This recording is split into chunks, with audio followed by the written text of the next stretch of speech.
नमस्कार, मैं हूं केशव पंडित और आप देख रहे हैं देश का तेजी से बढ़ता एटीवी न्यूज चैनल। इस वक्त आप देख रहे हैं हमारा खास कार्यक्रम एक खास मुलाकात। हमारे साथ आज मौजूद हैं राज ठाकुर साहब, जो वरिष्ठ नेता हैं आम आदमी पार्टी के।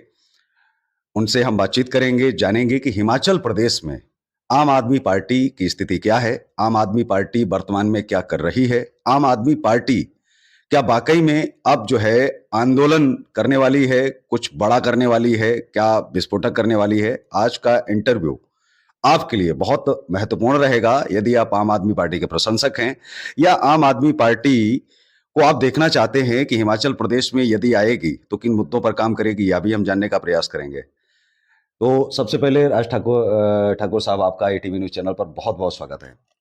जी, बहुत-बहुत धन्यवाद एटीवी चैनल का। मुझे बड़ी खुशी है कि आप आज हिमाचल में आए हैं। आपका जी आया वेलकम, बहुत-बहुत दिल की गहराइयों से स्वागत है। जी, आम आदमी पार्टी हिमाचल में कहां पर है? सबसे पहले तो मैं यही आपसे जानना चाहूंगा, क्योंकि आम आदमी पार्टी वहां पहले पहुंचती है जहां कांग्रेस होती है। सबसे पहले दिल्ली में आई, शुरुआत की तो वहां भी कांग्रेस थी, कांग्रेस का सुपड़ा साफ किया और उसके बाद में दिल्ली में आपने शासन किया। आप पंजाब पहुंची तो पंजाब में कांग्रेस का सुपड़ा साफ किया, वहां भी समाप्त कर दिया। आम आदमी पार्टी गुजरात में पहुंचती है और गुजरात में कांग्रेस का जो वजूद था वो भी उखाड़ आप फेंकते हैं। उसके बाद में आप वहां पर भी स्थापित हो जाते हैं और राष्ट्रीय पार्टी आप बन जाते हैं बहुत ही कम समय में। तमाम पार्टियां हैं, कुछ पार्टियों को तो 20 साल लग गया, कुछ पार्टियों को 30 साल लग गया, लेकिन आपने 10 सालों में ही उन दो राज्यों में, ठीक वैसे ही कांग्रेस के 100 साल के समकक्ष आप पहुंच गए। वो भी दो राज्यों में हैं और आप 10 सालों में भी दो राज्यों में। कैसा महसूस होता है? सबसे पहला तो सवाल यह है, और दूसरा, आप हिमाचल में कहां पर हैं? क्या वाकई में अब कांग्रेस आ गई है, अब आप जो है तेजी लाएंगे? क्योंकि कांग्रेस के पीछे ही आप पड़ते हैं, हमेशा आरोप और प्रत्यारोप भी लगाए जाते हैं आपके ऊपर। जी। जी सर, देखिए हिमाचल प्रदेश के अंदर आम आदमी पार्टी का जो संगठन है, वो अगर आप ये मान के चलो कि संगठन जो भी है ना वो हमारे पास है। संगठन थोड़ा लॉजिकली नाराज था आशीष नेतृत्व से, क्योंकि पार्टी ने टाइमली संगठन को कवर नहीं किया। और ये भी एक बड़ी हमारे लिए खुशी की बात है कि हिमाचल प्रदेश का जो भी संगठन है वो आम आदमी पार्टी को छोड़कर दूसरी पार्टी में गया भी कहीं नहीं है। कि अगर आप समझें कि आम आदमी पार्टी से निकल कोई कांग्रेस में चला गया या बीजेपी में चला गया, नहीं, वो आज भी अपने जर्नैल श्री अरविंद केजरीवाल जी की हुक्म की साथ पायबंद तरीके से खड़ा है। जैसे ही अब दिल्ली से हमारे प्रभारी रघुराज गोविंद जी हिमाचल आते हैं, उनके साथ हमारे सह प्रभारी विजय फुलारा जी आते हैं, और आज हम हिमाचल के अंदर पूरी ताकत के साथ, पूरे जोश के साथ हिमाचल के अंदर संगठन खड़ा करके हम आने वाले टाइम में बिल्कुल जहां से अपनी सरकार बनाएंगे 2027 में। और जो हमारा संगठन है क्रांतिकारी संगठन है, जो क्रांतिकारी लोग हैं वो निडर लोग होते हैं, क्योंकि आम आदमी पार्टी में मैक्सिमम नेता, हमारे मैक्सिमम कार्यकर्ता क्रांतिकारी हैं। हम पर बहुत दबाव बनाया जाता है इलेक्शन के टाइम कि आए, कोई कहता है मेरे बीजेपी ज्वाइन करो, कोई कहता है कांग्रेस ज्वाइन करो। लेकिन मेरे को ये बात आपको बताते हुए और आपके चैनल के माध्यम से खुशी होती है कि हिमाचल में जितना भी हमारा कर्मठ कार्यकर्ता आम आदमी पार्टी के साथ है, वो आज तक किसी भी अन्य पार्टी में नहीं गया है और आम आदमी पार्टी के शीर्ष नेतृत्व की आदेश का पालन कर रहा है। उनके हुक्मों के मुताबिक आम आदमी पार्टी हिमाचल के अंदर बहुत सुजतित और बड़ी ही जिद्दोजहद के साथ और पूरी ताकत के साथ इन दोनों पार्टियों के साथ लड़ेगी। जी, आम आदमी पार्टी जब हिमाचल में चुनाव लड़ती है तो 3.31% वोट मिलता है, जो शायद अभी तक की तमाम जो पार्टियां जो तीसरे विकल्प विकल्प के रूप में आई, उनको शायद 1% से भी कम वोट मिला। लेकिन आम आदमी पार्टी का अच्छा प्रदर्शन रहा। हालांकि मेहनत कम रही, या कहीं ना कहीं जो है इनको जो असफलता हाथ लगी है उसमें नेताओं का हाथ रहा, शीर्ष नेतृत्व का हाथ रहा, या स्थानीय स्तर पर इनका जुड़ाव कम था, यहाँ पर टीम कम थी। क्या लगता है आपको कि आने वाले समय में आप कैसे अचानक से जुड़ पाएंगे? क्या आप लोगों को जोड़ पाएंगे? क्या यूथ को कहां पर देखते हैं, महिलाओं को कहां पर आप देखते हैं? क्योंकि इन दोनों की वजह से ही आप आए हैं। यूथ आपको आगे देखना चाह रहा था, महिलाएं आपको जो है ज्यादा सपोर्ट करती हैं हर राज्य में। जी। सबसे पहले मैं सर हिमाचल प्रदेश के यूथ की बात करूंगा। आज हिमाचल प्रदेश का जो जूथ है वो नशे की ओर अग्रसर है, नशे की तरफ जा रहा है। उसके जो कारण है, समय की जो सरकारें हैं, आप मान के चलो बीजेपी 100 सवा साल पुरानी पार्टी है और कांग्रेस लगभग 150 साल पुरानी पार्टी है। और आपको जब भी मालूम होना चाहिए कि आम आदमी पार्टी अगर 3% वोट लेती है हिमाचल के अंदर, और ये भी पता होना चाहिए कि यूपी के अंदर इतना बड़ा राज्य रहा है, कितनी मशक्कत की है बीजेपी ने अपने आप को सर्वाइव करने के लिए, जिसके पीछे एक लॉजिकल आरएसएस का संगठन था। हमारे पास तो ऐसी कोई भी मतलब पीछे से सपोर्ट नहीं थी, फिर भी हमारे जहां भी कार्यकर्ता जाते हैं, आम आदमी पार्टी जहां भी जाती है वहां अच्छा प्रदर्शन करने की कोशिश करती है और अच्छा कर रही है। अब यूथ ने इन दोनों पार्टियों को, हिमाचल प्रदेश का जो यूथ है, उन्होंने बारी बारी कांग्रेस को भी देख लिया और बीजेपी को भी देख लिया। किसी ने किसी को कोई नौकरी नहीं दी, बेरोजगारी इतनी है। अगर आज यूथ नशे की तरफ जा रहा है तो ये दोनों सरकार हिमाचल में जिम्मेवार है। यूथ का नशे की ओर जाना स्वाभाविक है, उसके निजी कारण है। हमारे जहां हिमाचल के अंदर एक तो रोजगार नहीं है, अगर रोजगार पैदा होते हैं वो सरमाएदार लोगों के लिए पैदा हो गए हैं, आम लोगों के लिए नहीं है। आपको मैं छोटा उदाहरण देता हूं, हमारे जहां पे एक माइनिंग होती है, वो माइनिंग के लिए बड़े सरमाएदारों ने सरकारों के साथ अपनी हिस्सेदारी, मिली भगती, पंजाबी में कहते हैं घे और खिचड़ी की तरह अपने रिश्ते बनाए हुए हैं और खड्डों के अंदर बड़ी पोकलने, बड़े टिप्पर उतारकर माइनिंग कर रही हैं। हमारा एक व्यक्तिगत तौर से मानना था कि ये जो खड्डों के अंदर टिप्परों से अवैध बड़ी मशीनरियों से माइनिंग हो रही है, ये नहीं होनी चाहिए थी। हमारे यूथ जहां पे कोई ट्रैक्टर डाल रखा है, ट्राली डाल रखी है अपने रोजगार के लिए, वो अपने घर में बेला बैठा है, उससे किस्तें नहीं भरी जा रही है। कोई ऐसा सिस्टम होता कि स्वां की मेन नदी से ट्रैक्टर उस खनन को लाता और सड़क के किनारे चाहे किसी ठेकेदार का या सरकारी गुडौन होता, वहां तक खड से ट्रैक्टर लेके आता।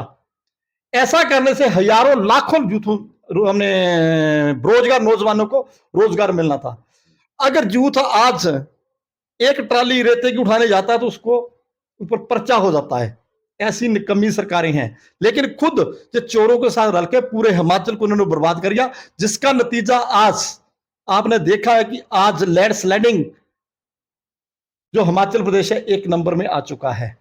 एक तो सवाल ये उठता है कि जब भी विपक्ष के अंदर जब कोई पार्टी होती है तो उनको बालू माफिया, शिक्षा माफिया, खनन माफिया, तमाम माफिया दिखते हैं, लेकिन जैसे ही वो सत्ता में आते हैं राज साहब, कमाल की बात होती है कि वो आय के स्रोत उनके लिए हो जाते हैं, फिर वो आवाज नहीं उनके खिलाफ उठाते हैं। मतलब जब तक विपक्ष में रहेंगे तब तक तो हम चिल्लाएंगे, तब तक तो हमको बालू माफिया, खनन माफिया सारा कुछ दिखते हैं, लकड़ी माफिया की भाई कटान हो रहा है, ये हो रहा है। लेकिन जैसे ही हम सत्ता में आते हैं हो क्या जाता है अचानक से इस चीज को लेकर के, कैसे मतलब ये जादूगरी है, कमाल का करिश्मा है कि उनके लिए आय के स्रोत हो जाते हैं। इस पर क्या कहेंगे? क्या वाकई में भाजपा कांग्रेस से लोग पीड़ित हैं या उनके जो मुद्दे हैं, क्योंकि भाजपा यदि विपक्ष में है, कांग्रेस यदि विपक्ष में है, तो विरोध तो दोनों एक दूसरे का करते हैं। आम आदमी पार्टी नया क्या करने वाली है? क्या ऐसा विकल्प देने वाली है? कैसे जनता का विश्वास जीतेगी? क्योंकि यही तो हर बार होता है। जी देखिए सर, हमारा एक उदाहरण है, दिल्ली के अंदर आम आदमी पार्टी की सरकार रही, उन्होंने शिक्षा के ऊपर खूब काम किया है, ये भी आपको पता होना चाहिए। जब फर्स्ट टाइम हमारे national convener Shri Arvind Kejriwal ji CM Delhi के बने, तो उन्होंने बोला था कि दिल्ली के अंदर हम कैमरे लगाएंगे। तो बीजेपी क्या कहती थी, जो झूठ बोल रहा है, कैमरे नहीं लगेंगे। तो उन्होंने कैमरे लगाए हैं। आप तो दिल्ली से बिलोंग करते हैं, उन कैमरों से क्या हुआ? क्राइम कम हुआ, क्राइम करने वाले लोग पकड़े गए। तो हमने उनसे एक्स्ट्रा किया, एजुकेशन में हमने लोगों ने उनसे एक्स्ट्रा किया।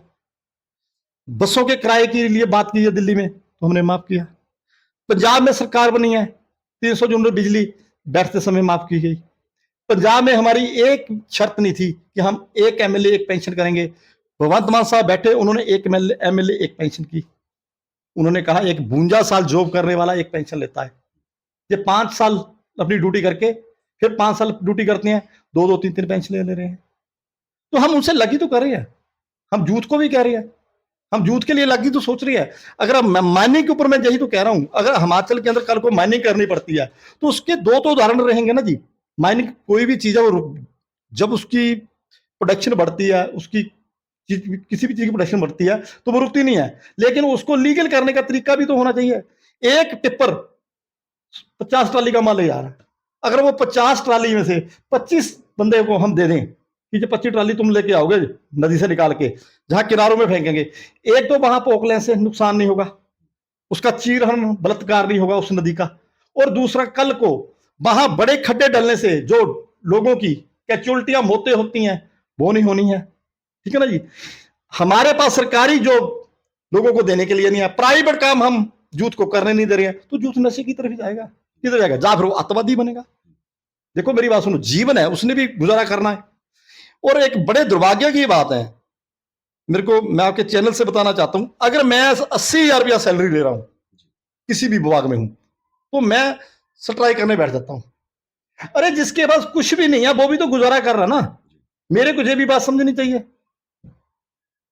लीडर है, इनके लिए हर चीज फैसिलिटी फ्री है, फ्री की है। अगर लोग फ्री लेने की बात करते हैं तो कहते हैं हराम का है। तो ये जनता जब लीडर चुनती है तो सबको फ्री का लेते हैं, तो वो तो वहां हराम का हुआ ना जी। इन चीजों को समझना पड़ेगा। आम आदमी पार्टी की यदि बात हम करें तो इन्होंने शुरुआत से भ्रष्टाचारियों के खिलाफ, भ्रष्ट सरकारों के खिलाफ जो है मुद्दे बनाए, बात रखी। लोकपाल की बात जब की जाती है, कितना सहमत हैं कि लोकपाल से बहुत दूर हैं आप? यदि आज भी लोकपाल की बात करे आम आदमी पार्टी, लोकपाल के रास्ते पर चले, तो जो एक बड़ा लंबा सफर है, आने वाले समय में आप प्रधानमंत्री की कुर्सी तक भी पहुंचना चाह रहे हैं, तो क्या रास्ता लंबा होने के बजाय छोटा नहीं हो जाएगा? क्या वाकई में लोकपाल एक बड़ा आंदोलन आज नहीं हो सकता है? क्या उस रास्ते पर एक बार फिर से नहीं लौटना चाहिए आपको? क्योंकि आपकी पहचान तो लोकपाल से ही थी। लोकपाल से डर क्यों है? डरेंगे सरकार के लोग या सरकारी सिस्टम के लोग जो भ्रष्ट होंगे, करप्ट होंगे, उसी चीज को लेकर के तो लोकपाल की बातचीत हो रही थी, वकालत हो रही थी। अचानक ऐसा क्या हुआ? भले ही आप राज्य स्तर पर नहीं लाते, लेकिन कम से कम जनता के मन में एक विश्वास तो आप जगा सकते थे कि लोकपाल पर हम बातचीत करना चाहते हैं। जी जी, बहुत ही शर्मा जी, पंडित जी, आपका अच्छा क्वेश्चन है लोकपाल का। लोकपाल बिल और अन्ना आंदोलन एक मूवमेंट थी, जिस मूवमेंट से जो पार्टी निकली है। मैं आपको ये बात बता देना चाहता हूं कि दिल्ली के अंदर जो हमारी सरकार थी उसके पास पूरी पावरें तो नहीं थी, ये तो आपको भी पता है।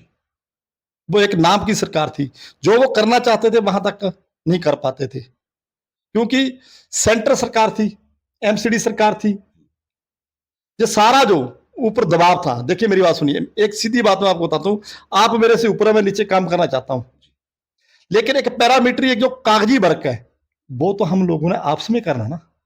चलो लोकपाल के लिए हम तो लड़ाई लड़ रहे हैं, कह रहे हैं, जो हम लोकपाल के लिए हम अगर बोलते थे तो जो मौके की परेड ऊपर सरकार थी, अगर उसकी मंशा साथ में बराबर खड़े होकर हो जाती कि जो लोकपाल जरूरी है, देश हित के लिए है, तो क्या लोकपाल पास ना होता? ठीक है। जो मनसा पर आप सवाल उठा रहे हैं, भारत के अंदर एक नैरेटिव सेट हो गया है कि देखिए जी, जो हिंदू है, असली हिंदू है, हिंदू और फिर असली हिंदू, वो भाजपा को वोट जरूर करेगा। जो जागा हुआ हिंदू है वो भाजपा को वोट जरूर करेगा। यदि नहीं करता है तो वो हिंदू हो ही नहीं सकता है। इस तरह का एक नैरेटिव, एक तरह की जो सोच है, जो विचारधारा है, वो चल रही है। आप देख रहे होंगे लगातार सोशल मीडिया के माध्यम से किस तरह से मीडिया मैनेज हो रही है, किस तरह से लगातार मुद्दों को दबाया जा रहा है, किस तरह से जैसे जब हम बात करें कि चुनाव आते हैं तो उस समय बहुत बयान आते हैं पार्टियों की तरफ से, दबा दिए जाते हैं कुछ बयान, उनको बाहर नहीं आने दिया जाता है। ऐसे में आपको लगता है कि आप एक लड़ाई जीत पाएंगे? क्योंकि आपकी पार्टी ना तो जातिवाद कर रही है कुछ, ना तो आप दलितों के नाम पर वोट मांग रहे हो, ना तो आप मुस्लिमों के नाम पर वोट मांग रहे हो, ना तो आप हिंदुओं के नाम पर वोट मांग रहे हो। लेकिन 78 साल की सच्चाई तो यही है हमारे भारत की कि हमने जातियों के नाम पर ही वोट हमें मिलेगा। जातियों को पसंद भी बहुत ज्यादा आता है, ये तो सच्चाई है। इसको भले ही हम कैमरे पर या बोलें कि नहीं नहीं ऐसा कुछ भी नहीं होता है, ये सब चीजें मन गढ़ंत हैं, ऐसा संविधान नहीं कहता है, गैर संवैधानिक है, इस तरह से यदि हम कहें तो कह सकते हैं, मन को संतोष हो सकता है। लेकिन आपको लगता है कि आप यदि जातिवाद और बिना धर्म को टच किए हुए, बिना छुए हुए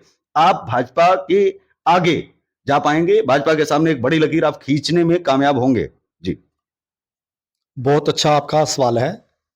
देखिए, एक ये देश किसका है? सभी का है। इस देश को आजादी किसने दिलाई है? अकेले हिंदू ने दिलवाई थी? सभी थी दिलवाई थी। उसमें हिंदू भी था, उसमें सिख भी था, उसमें ईसाई भी था, उसमें मुसलमान भी था। में लड़ाया किसने है? जे हिंदू सिख वाला, जब हिंदू मुसलमान वाला मुद्दा कहां से हुआ? 2014 से शुरू हुआ। उससे पहले भी तो हम उनसे परिवार की तरह रहते थे। इस देश में ही रह रहे हैं ना। जंगल में अकेले पेड़ की कोई वैल्यू नहीं होती, ज्यादा पेड़ होंगे तो जंगल की शान होती है।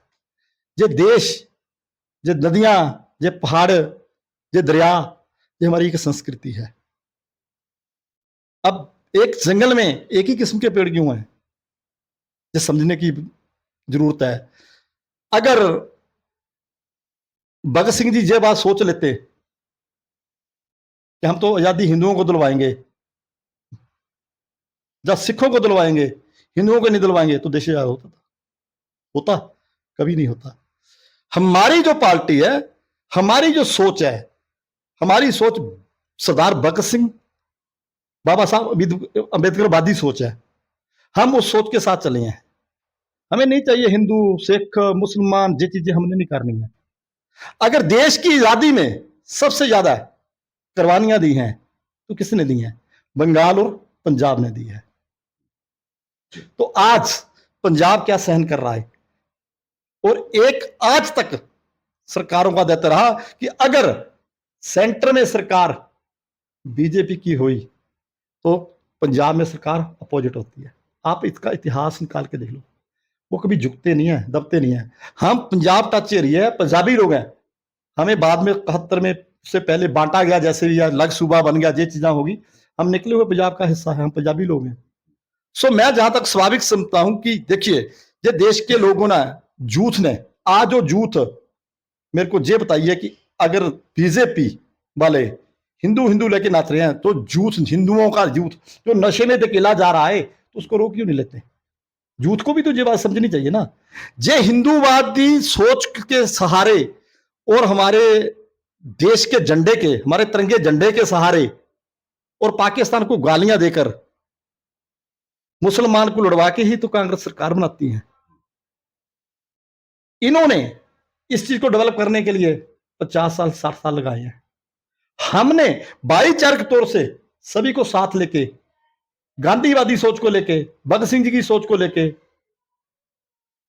अंबेडकरवादी सोच को लेकर, एक वो पार्टी जो आई, सत्ता में आई, दिल्ली में आई, सत्ता में आई, आज वो दिल्ली में 10 साल राज करने के बाद विपक्ष में है। पंजाब में हमारी सरकार है, गुजरात में हमारे एमएलए है, गोवा में हमारे एमएलए है, जे&के के अंदर हमारा एमएलए है महराज मलिक। वो अकेला ही शेर वहां दहाड़ रहा है, लोगों की लड़ाई लड़ रहा है। हमारे सांसद भी है, हमारे एमसी भी है, हमारे पार्षद भी है। तो कहने का मतलब यह है कि इन लोगों ने गलत राजनीति की, इनको 50 साल लगे देश के लिए आगे बढ़ने के लिए, अपने को सर्वाइव करने में बीजेपी को 60 साल लगे। तो हमने वो भाईचारे को साथ लिया, तो 10 साल में हमने नेशनल पार्टी को अपने आप को अचीवमेंट किया है। हमारा अपना मानना है। हमारे साहब कहते हैं, अरविंद केजरीवाल जी एक ही कहते हैं, इंसान से हो इंसान का भाईचारा, यही है संदेश हमारा। खून तो एक है ना। जब एक हिंदू भाई को चोट लग जाती है, किसी हॉस्पिटल में जाता है, उसको जब ब्लड चढ़ता है, तो वो डॉक्टर को पूछता है कि सिख का है या मुसलमान का है या ईसाई का है। आप लोगों ने कभी ऐसा सवाल देखा, कभी किसी ने पूछा है? उस समय बीजेपी के जो अंधभक्त है, अगर इसको किसी को चोट लग गई, या तो आप किसी डॉक्टर को खून चढ़ा रहा है, तो उसको पूछता है, यार मैंने पहले ये टेस्ट करना है कि ये मुसलमान का खून ना हो, बढ़ रहा हो। फांसी के रस्से भी हमने इकट्ठे चूमे थे, लाइयां भी इकट्ठी लड़ी हैं, इकट्ठे ही रहेंगे। हाँ, कुछ मतभेद है, वो मतभेद में आने वाली पीढ़ी को, चाहे वो मुस्लिम पीढ़ी है, चाहे सिख पीढ़ी है, चाहे ईसाई पीढ़ी है, चाहे हिंदू पीढ़ी है, उनके आपके चैनल के सामने उनको एक मैसेज देना चाहता हूं कि भाई, ये पार्टियां हमें लड़वाती हैं, खुद नहीं लड़ती है। रात को जो इकट्ठे हैं, हम दिन को लड़ रहे हैं इनके लिए। ये लड़ना छोड़ दो, अपना भाईचारा कायम रखो। हिंदुस्तान जिंदाबाद, आम आदमी पार्टी जिंदाबाद। जी। दलितों का और महिलाओं का जो दर्द है, वो ना तो राज ठाकुर बन के समझा जा सकता है और ना ही केशव पंडित। दलित का दर्द शायद दलित बनकर के ही समझा जा सकता है, और महिलाओं का दर्द महिला बनकर के ही समझा जा सकता है। सदियों से बहुत सारी कुप्रथाएं हैं, जो कुरीतियां थीं, वो लगातार चल रही थीं। उनको तोड़ने के लिए डॉक्टर अंबेडकर ने तमाम कार्य किए। उसके बाद में बहुत सारी पार्टियों ने भी काम किए हैं। ऐसा भी कहना बेईमानी होगा कि किसी पार्टी ने कुछ काम नहीं किया, काम किए।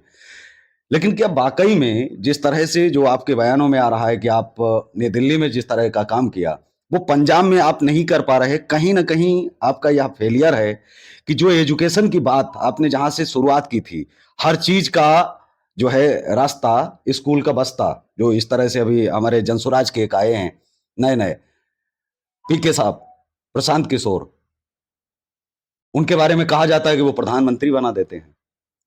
जिस पर हाथ रख देते हैं वह प्रधानमंत्री बन जाता है, जिसके साथ चल देते हैं वह मुख्यमंत्री बन जाता है, और जिसके साथ बैठ जाते हैं तो सांसद वांसद तो हो ही जाता है।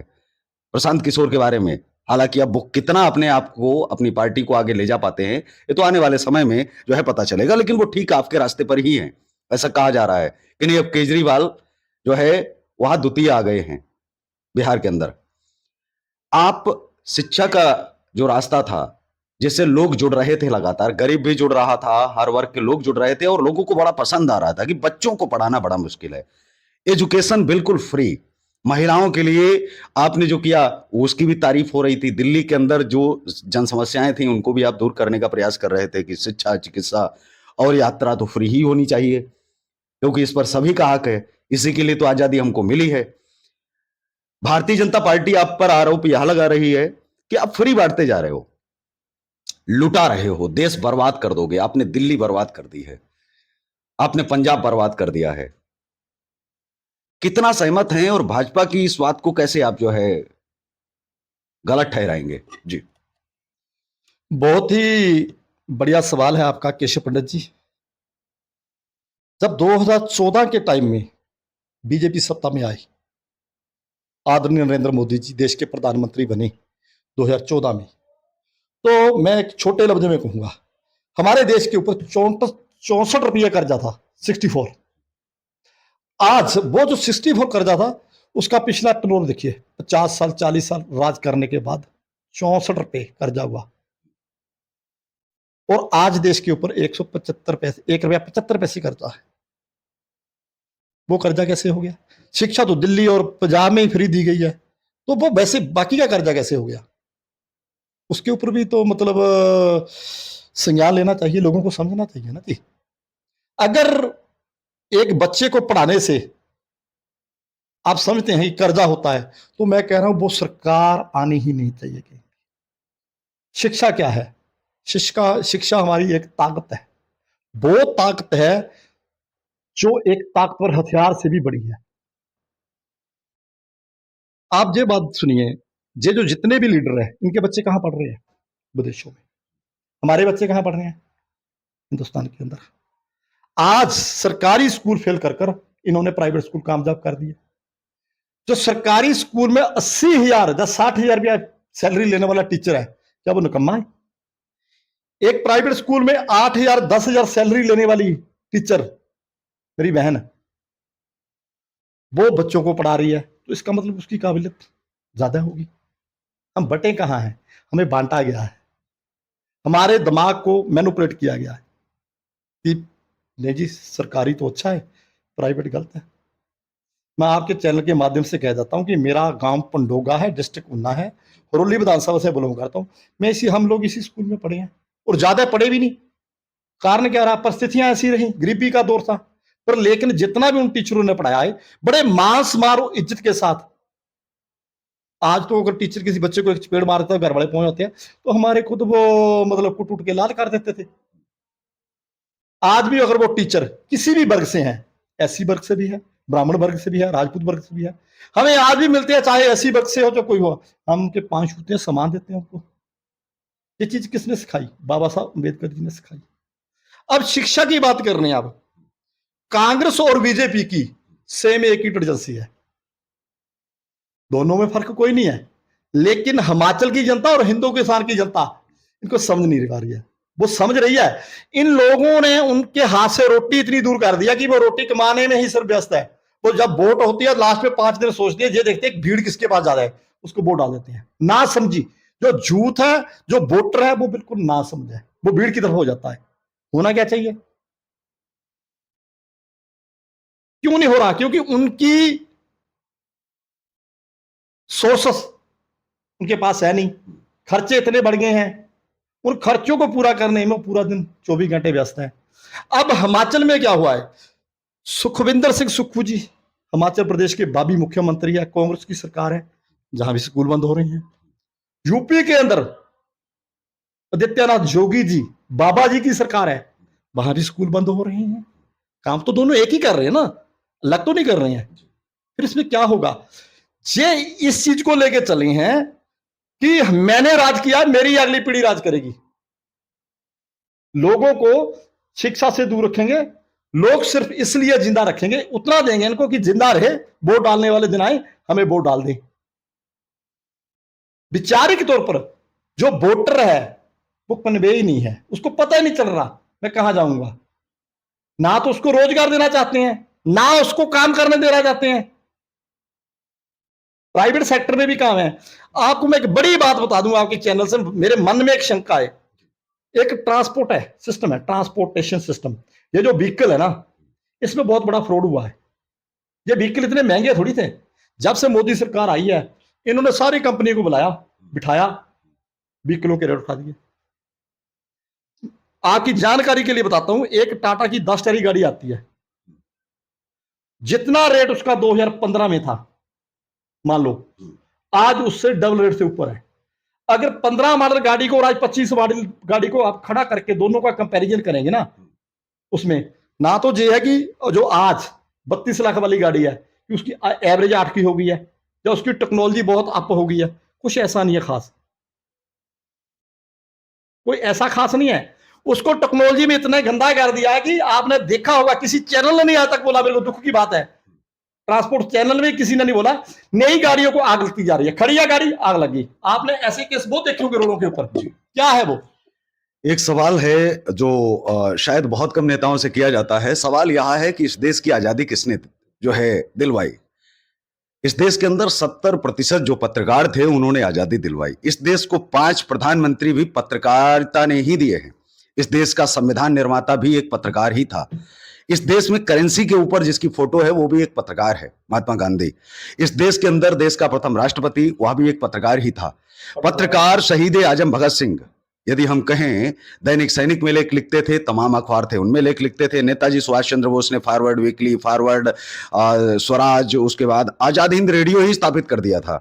देश का पहला एकमात्र स्वतंत्र मीडिया प्लेटफॉर्म, उसके संस्थापक थे father of Indian journalism Netaji Subhash Chandra Bose. उनसे लेकर के तमाम सभी पत्रकार थे। संविधान भी इस देश को एक पत्रकार ने ही दिया था, डॉक्टर भीमराव अंबेडकर। लेकिन इस देश में सबसे ज्यादा शोषण भी पत्रकारों का हुआ। आखिरी जो पत्रकार थे पंडित अटल बिहारी वाजपेयी जी, वह अंतिम पत्रकार जो है प्रधानमंत्री के रूप में उन्होंने शपथ ली। उसके बाद कोई भी पत्रकार प्रधानमंत्री नहीं बना, बड़े पदों पर नहीं गया। पत्रकारों के लिए इस देश में कुछ हुआ ही नहीं। पत्रकार शब्द जैसा शब्द ही संविधान में नहीं है। सबसे ज्यादा शोषण यदि किसी का हुआ है वह पत्रकारों का हुआ है। पत्रकार कितने शहीद हो जाते हैं, बड़ी मुश्किल से एक पत्रकार दुश्मन पैदा करता है। मतलब आपके जो दुश्मन हैं उनके खिलाफ समाचार छाप करके, खबर चला करके या उनके खिलाफ मुद्दा उठा करके वह दुश्मनी पत्रकार मोल ले लेता है फ्री में। उसके लिए कुछ भी नहीं उसको मिलता है, कल को वो मार दिया जाता है। पूरे देश में हर साल हजारों पत्रकारों की हत्याएं होती हैं, लेकिन एक भी पत्रकार को शहीद का दर्जा नहीं, एक भी पत्रकार के लिए कोई मुआवजा नहीं, एक भी पत्रकार को कोई राजकीय सम्मान नहीं। क्या वाकई में पत्रकारों के साथ सबसे ज्यादा शोषण हुआ है, जिसको लेकर के 78 वर्षों में कभी किसी ने सोचा ही नहीं।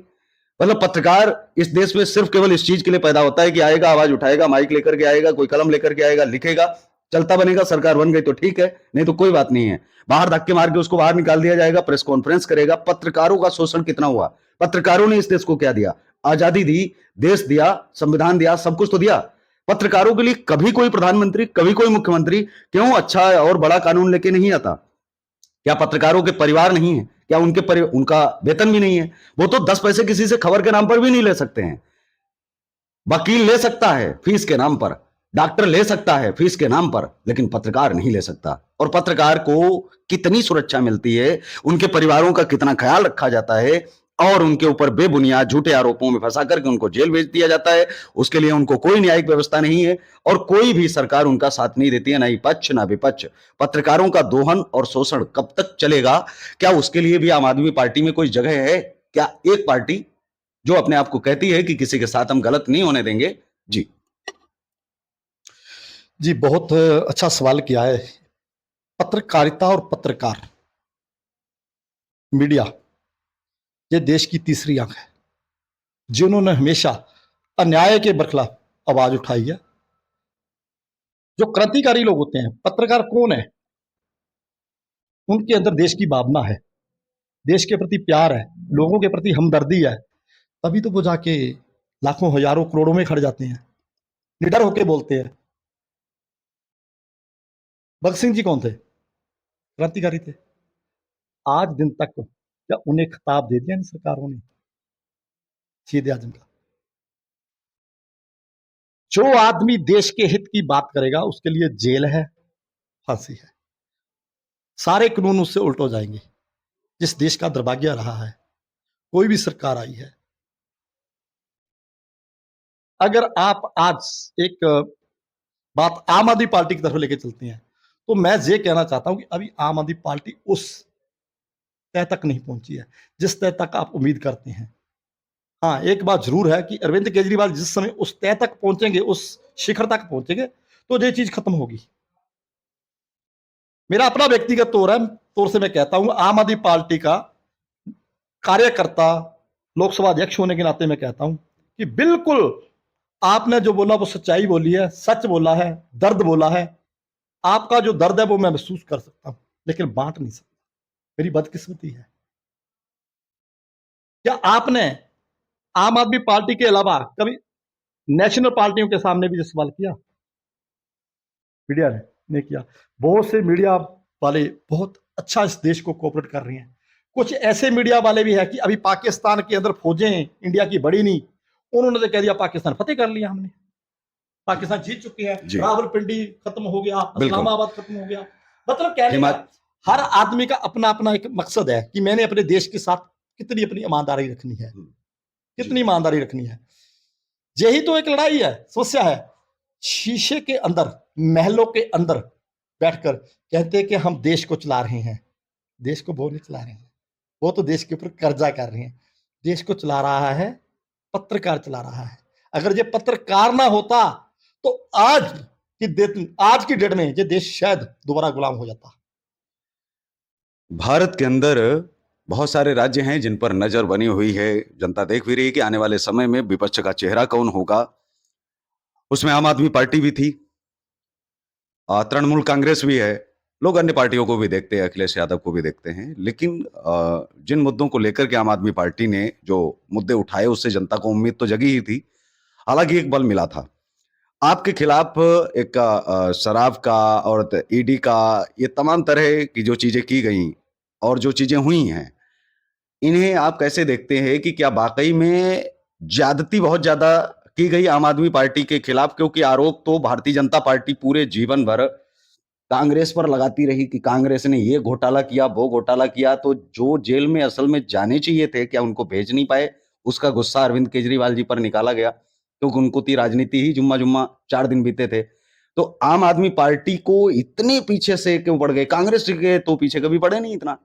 कांग्रेस के तो कम से कम 500 घोटाले प्रधानमंत्री जी ने खुद गिनवाए कि भाई इतने घोटाले हैं। एक भी घोटाले में राहुल गांधी जी को अंदर नहीं किया, मनमोहन जी थे, उनके ऊपर कोई इल्जाम नहीं लगा। तो किसी पर इल्जाम तो लगाते रहते हैं, लेकिन कभी सदन में कभी वो कागज वागज प्रस्तुत नहीं किए। अभी कैसे आप देखते हैं कि क्या अरविंद केजरीवाल इतना खलने लग गए थे जो सत्ता को हाथ डालना पड़ा? जैसा कि आम आदमी पार्टी कहती है कि प्रधानमंत्री सीधे तौर पर हमें समाप्त करना चाहते हैं। जी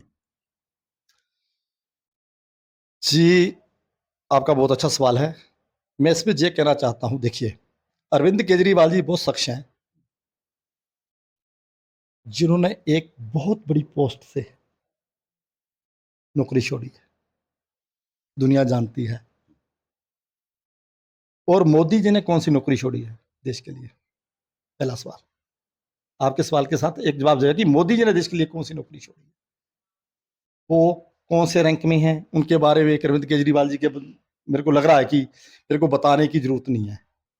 अगर आज चौथी पास राजा अपनी डिग्री लुको के बैठा है, किससे किससे लुको के बैठा है? एक क्रांतिकारी अरविंद केजरीवाल से अपनी डिग्री लुको के बैठा है। आप मेरे को बोलो कि राज ठाकुर जी मैं हिमाचल में आया हूं, आपकी एजुकेशन कितनी है? मान लो इन्होंने कह दिया कि राज ठाकुर की एजुकेशन तो बीए है, तो आप मेरे को बोलो कि आपकी जो बीए वाली डिग्री है, मैं कहूंगा मैंने तो बीए किया नहीं है। मेरे पास तो अंडर मैट्रिक 8th की डिग्री है, तो मेरे को शर्म नहीं करनी चाहिए। मैं अपने बक्से से ऐसे हाथ डालूं जहां डिग्री पड़ी है, मेरी सर्टिफिकेट पड़ा है, उसको दिखाने में हिजात क्या है? पहला सवाल तो यह है। दूसरा सवाल यह है, क्या देश को पढ़े लिखे लोग चला सकते हैं? जो कम पढ़े लिखे आदमी हैं, क्या उनका तजर्बा नहीं है? उनके पास भी तजर्बा है। देश की सेवा तो करने के लिए ये नहीं कि पढ़ा लिखा आदमी ही कर सकता है, कम पढ़ा लिखा भी नहीं कर रहा। आज अगर देश की तरक्की में हाथ है किसका? सबसे ज्यादा हाथ हमारी आर्मी और हमारे ट्रांसपोर्टर ड्राइवर। कितने पढ़े लिखे हैं? कितने पढ़े लिखे हैं? जितना तिरस्कार पत्रकार बंधुओं का हुआ है, उससे ज्यादा कहीं ज्यादा तिरस्कार ट्रांसपोर्टरों का हुआ है। इन्होंने दिया क्या है? 70 साल में दिया क्या लोगों को? बातें दी है। नहीं, मेरा सवाल अलग था। मेरा सवाल यह था आपसे कि इस देश के अंदर कांग्रेस के पीछे इतना भारतीय जनता पार्टी 2014 से लेकर के 2025 तक 11 वर्ष हो गए हैं, नहीं पीछे पड़ी। आम आदमी पार्टी उनके लिए क्या वाकई में बड़ी चुनौती बन गई थी? जी, इसी बात पे आ रहा हूं। आपका दुश्मन कौन है? जब कांग्रेस हर स्टेट में हार रही है, पीछे बैक पे जा रही है, आम आदमी पार्टी आगे बढ़ रही है, तो दुश्मन कौन हुआ? दुश्मन तो अरविंद केजरीवाल हुआ ना, उनकी टीम हुई, उनके नेशनल लीडर हुए। अब दुश्मन जब वो है तो मुकदमे किसके ऊपर डालने हैं? ऑटोमेटिक उनके ऊपर डालना है, उनको ही जेल भेजना है कि कहीं हमारी सत्ता को, हमारी कुर्सी को जो हिला ना दे। माहौल बन गया, मूवमेंट बन गई हर तरह से। अब पीछे सत्येंद्र जैन जी को उन्होंने अंदर किया, उसका भी आपने नतीजा देख लिया। उनके कैरियर को तपा किया, डैमेज करने के बाद उनकी बेटी के घर शादी थी, 2 दिन हुए, तीसरे दिन वहां बड़े बड़े चैनल, बड़े बड़े पत्रकार बंधु सब आए। अच्छा, ये जो अभी 30 दिन वाला जो अभी एक बिल पास हुआ है, 130वां संशोधन किया गया है संविधान के अंदर, उसमें कहा गया कि यदि कोई 30 दिन तक ईडी सीबीआई की कस्टडी में रहता है या पुलिस की कस्टडी में रहता है, तो वह अपने आप जो है यदि त्यागपत्र नहीं देता है, जैसा अरविंद केजरीवाल जी ने किया था, तो अपने आप ही बाहर हो जाएगा, सत्ता से बाहर हो जाएगा। इस बिल को कैसे देखते हैं? किसके लिए बिल आया है? विरोध तो सभी कर रहे हैं। क्या इसका खामियाजा भाजपा को आने वाले समय में नहीं भुगतना पड़ेगा? क्योंकि सत्ता हमेशा तो रहती नहीं है, जैसा ओवैसी जी ने भी कहा था। कैसे आप देखते हैं कि इस बिल को अभी लाने की जरूरत क्या थी? इतनी जल्दबाजी में ये बिल लाया गया, समझ में नहीं आया है क्यों लाया गया। जो बनाने वाले हैं शायद उनको कुछ ज्यादा समझ हो, लेकिन फ्यूचर क्या आपको दिख रहा है? किस लिए लाया गया है? क्या भाजपा को ऐसा डर सता रहा है? जी। भाजपा को साफ डर दिखाई दे रहा है। वो जो बिल को पूरा इंप्लीमेंट आम आदमी पार्टी के ऊपर करेगी। ईडी उनकी है, सीबीआई उनकी है, केस बनवाना उनके सज्जे हाथ का काम है, राइट हैंड का काम है। केस बनवाने में क्या टाइम लगेगा? आप मेरे ऊपर बनवा दो यहां बैठ के। उनके अफसर आएंगे, मेरे घर में सामान रख देंगे, मेरे को पकड़ देंगे, मेरे को साबित कर देंगे, मेरे घर में कितना पिटा जाएगा, मेरे को अंदर डाल देंगे, मैं अपने आप उनके रास्ते से परे चल गया। अगर ईमानदारी के साथ, बिल्कुल नरेंद्र मोदी जी को अगर 145 करोड़ जनता को साक्षी मानते हैं, बाबा साहब अंबेडकर जी को अगर वो साक्षी उनके संविधान को मानते हैं, लेकिन वो बाबा साहब अंबेडकर जी के संविधान को साक्षी नहीं मानते हैं, ये भी आपको पता है। सबसे ज्यादा जो उनके गृह मंत्री जी हैं अमित शाह जी, उन्होंने बाबा साहब अम्बेडकर के लिए कैसे लफ्जों का इस्तेमाल किया है। अगर उस ईमानदारी से अगर ये बिल पास होएगा तो बीजेपी के लीडर भी अंदर जा सकते हैं, कोई बड़ी बात नहीं है। पर लेकिन ऐसा होगा नहीं, ये होगा उसके ऊपर ही लागू जो बीजेपी को हराने की, बीजेपी को मुकाबला करने की बात करेगा। ऐसे ही आगे पहले भी तो ऐसे ही होता आ रहा है, कोई भी कानून ले उसमें ऐसा ही तो हुआ है। हिमाचल प्रदेश के अंदर भारतीय जनता पार्टी जो है अपने पैर जमा रही है। हिमाचल प्रदेश के अंदर लोग लगातार जो है, यूथ भी जुड़ रहा है। कांग्रेस के आने वाले समय में शायद भारतीय जनता पार्टी के भी तमाम नेता शामिल होने की भी संभावना है। तो कैसे आप देखते हैं कि आने वाले समय में आपको कितना समय लगेगा हिमाचल के अंदर जमने के लिए? क्योंकि यहाँ ना तो हिंदू मुस्लिम है, ना तो यहाँ जातिवाद है, और वैसे भी आप कुछ करते नहीं हैं। तो यहाँ पर कौन से बड़े मुद्दे आपके लिए होंगे जो चुनौतीपूर्ण हैं, जोखिम से भी भरे हैं, जिनमें कभी भी भारतीय जनता पार्टी अथवा भारतीय राष्ट्रीय कांग्रेस ने कभी भी हाथ नहीं डाला? जी देखिए, जो सामाजिक मुद्दे हैं, बुनियादी मुद्दे हैं, वो किसानों का मुद्दा है। आज किसान हिमाचल का फसल उगाता है, उसे बेचने पंजाब में जाना पड़ता है। पंजाब उसके ऊपर एमएसपी देता है। जहां के ऊपर एफसीआई के गोडाउन बने हैं, लोगों से आज से 6 महीने पहले, 8 महीने पहले फसल तो ले ली गई है, लेकिन किसान को भाग्य विदाता, किसान को भाग्य विदाता कहते हैं, उस भाग्य विदाता को आज तक सरकारी खाते से पैसे नहीं मिल पा रहे हैं। इससे बड़ा क्या दुर्भाग्य होगा? एक सैलरी लेने वाला तो हर महीने सैलरी ले रहा है, एक किसान ने उस अनाज दिया सरकार को, इनसे कांग्रेस सरकार से अभी तक उसकी पेमेंट नहीं हो रही है। बहुत मुद्दे हैं। आवारा पशुओं का बहुत बड़ा मुद्दा है, जिसको इंप्लीमेंट किया जाता है हर इलेक्शन में, लेकिन उसका समस्या का हल नहीं होता है। आवारा गौओं का जो मुद्दा है, देखिए, गौ हमारी माता है, इस आड़ में बीजेपी पार्टी ने पूरा खेल खेला है। लेकिन ये भी मेरे को बताते हुए, इनकी काली करतूत बताते हुए मैं आपके सामने, आपके चैनल के सामने लाता हूं, जब से 2014 से बीजेपी बनी है, गौओं के मांस के, बीफ के काम में हिंदुस्तान दूसरे नंबर पे आ गया है। ये भी आपको पता होना चाहिए। मैं गलत नहीं बोल रहा, मैं तथ्यों के साथ बात कर रहा हूं। तो इन्होंने गौ माता की कहां सेवा की है? गौ माता के नाम से गौ टैक्स में गाड़ियों की रजिस्ट्रेशन होती है, उसमें ये टैक्स इसलिए है, ये टैक्स इसलिए है, टैक्स लिया जाता है। तो देश गुमराह हो रहा है, देश तो गुमराह हो रहा ना। ये तो अब हिमाचल प्रदेश की आने वाले समय इलेक्शन में हिमाचल की जनता को फिक्र होनी चाहिए। ये आंकड़ा मेरे पास तो नहीं, मैंने भी आंकड़ा लिया है। दूसरे नंबर पे बीफ के कारोबार में आज हिंदुस्तान बहुत बड़ी ताकत बन चुका है। वो कौन करवा रहा है? सेंटर में बीजेपी है। और कर कौन रहे हैं, ये भी मेरे को बताते हुए बड़ी शर्म आती है। कर कौन रहे हैं? मुसलमान नहीं कर रहे हैं, हिंदू ही कर रहे हैं। तो हमारे साथ में राज ठाकुर साहब थे, जो आम आदमी पार्टी के सीनियर लीडर हैं। भारतीय जनता पार्टी वीर सावरकर को लेकर के चल रही है। हालांकि वीर सावरकर जी, आपको बता दूं कि नास्तिक थे। वीर सावरकर जी गौ माता की भी जो तुलना है वो आप पशुओं से करते थे, गधे और बंदर से। दूध देने वाली ना रहे तो खाने का भी समर्थन करते थे। हिंदू राष्ट्र में आप जो है इसको पढ़ सकते हैं। लेकिन ऐसे लीडर, ऐसे लोग, उनको वो उठा रहे हैं। दूसरी तरफ जहां डॉक्टर अंबेडकर की बातचीत हो रही है, भगत सिंह की बातचीत हो रही है कि शिक्षा भी बहुत जरूरी है और देशभक्ति भी बहुत जरूरी है। राष्ट्र का उत्थान तभी हो पाएगा। राष्ट्र के नागरिकों में आप जो है दोहरी नागरिकता मानते हैं, किसी को बाहरी आप बोल देते हैं, किसी पर आप जो है इल्जाम लगा देते हैं, ये सब बंद होना ही चाहिए।